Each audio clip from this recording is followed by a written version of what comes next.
Assalamualaikum warahmatullahi wabarakatuh. Salam sejahtera bagi kita semua. Kali ini kita akan mempelajari materi tentang asam amino. Nah, sebelum tahu tentang asam amino, kita harus tahu dasar dari struktur kimianya. Jadi, asam amino itu dia memiliki gugus fungsional karboksil dan amina. Ini adalah karboksil dan di sini adalah amina.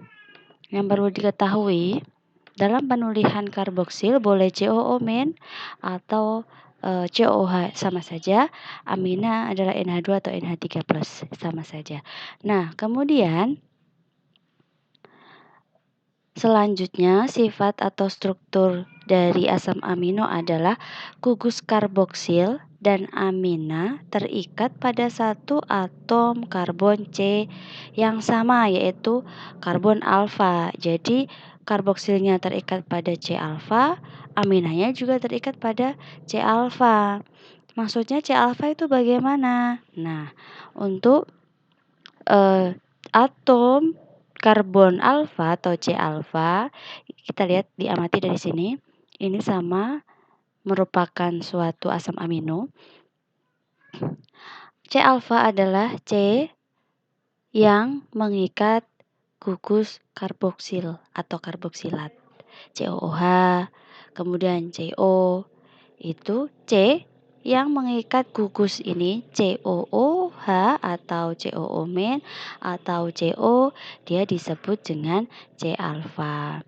Apabila ada suatu rantai panjang, di sini ada C lagi, ini dia disebut sebagai beta. Jika ada C lagi, dia disebut sebagai gamma. Jadi C setelah gugus karboksil atau CO dinamakan C alfa. Jadi ini dalam memudahkan dalam penamaan saja. Kemudian untuk yang membedakan nama-nama asam amino satu dengan yang lainnya itu dibedakan berdasarkan gugus R yang terikat. Nah, kita pada pembahasan selanjutnya. Jadi asam amino itu merupakan monomer dari molekul protein. Protein adalah suatu senyawa besar biopolimer dan yang sedangkan tersusun atau protein tersebut tersusun dari beberapa asam amino yang bergandengan satu dengan yang lainnya membentuk suatu rantai panjang. Nah, asam amino tersebut disebut sebagai monomer. Jika monomer bersatu-satu membentuk rantai panjang dinamakan polimer. Nah, kemudian hidrolisis lengkap protein itu akan menghasilkan 20 asam amino. Yang pertama, rantai alifatik. Jadi dibedakan menjadi 7 kelompok. Yang pertama rantai alifatik. Nah, kalau kita lihat nih, gugus asam amino terdiri dari gugus COOH, H, dan NH2. Yang beda di mana? Nah, di sini R-nya. Untuk glisin, R-nya berupa H.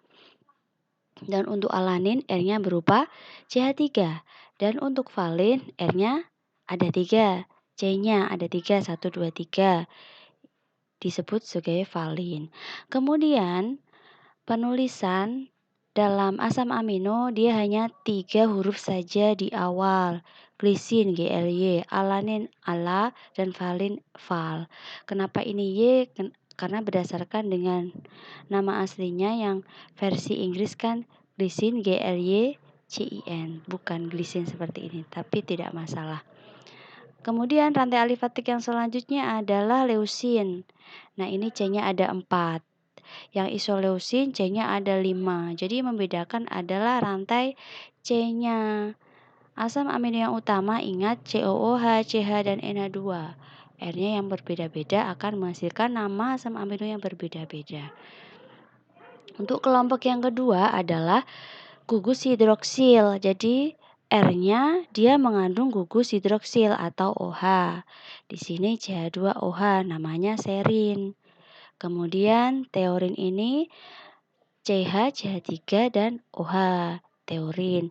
Tirosin dia dari ada rantai alifatiknya mengandung gugus OH di sini, dinamakan tirosin.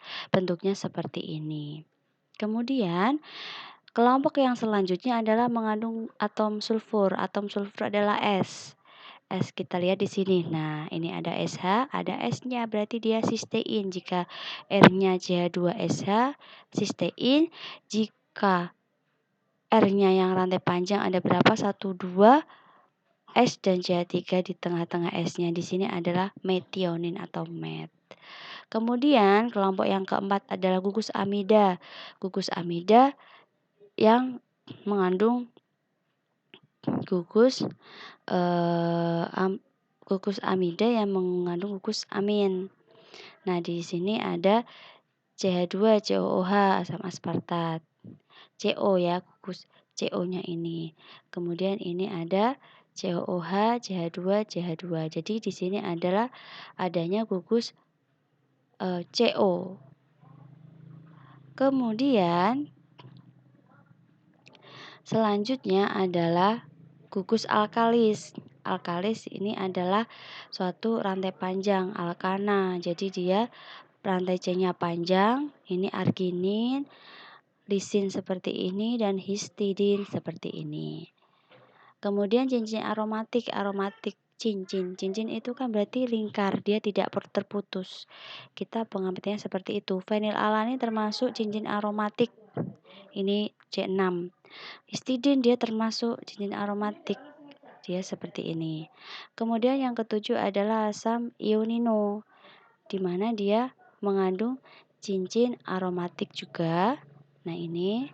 Kemudian ini juga, jadi cincin aromatiknya itu dia mengikat gugus lainnya lagi. Nah, ini di dalamnya. Di dalamnya itu dia disebut asam amino.